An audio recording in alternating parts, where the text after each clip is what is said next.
'n oorvet bil gaan jou duur kos. Die persepsie bestaan dat bulle wat op veilinge aangebied word, te vet is. Maar aan die ander kant wil kopers ook nie maar bulle op veilinge koop nie. My naam is Anrieg en ek gaan jou raad gee oor hoe 'n bil op 'n veiling moet lyk. Maar bulle is dikwels die gevolg van slegte beplanning of veilingsvoorbereiding wat nie volledig toegepas word nie. Kribbestuur wat nie op standaard is nie, diere wat oor 'n swakker genetiese potensiaal beskik of 'n kombinasie van laasgenoemde.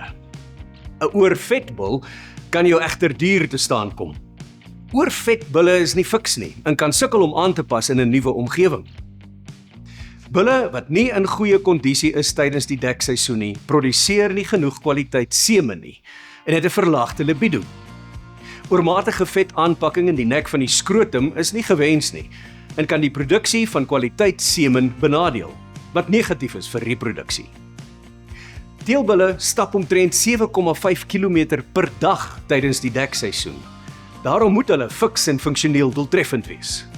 Kontak jou Molatech tegniese adviseur vir die beste advies wat by jou unieke omstandighede pas.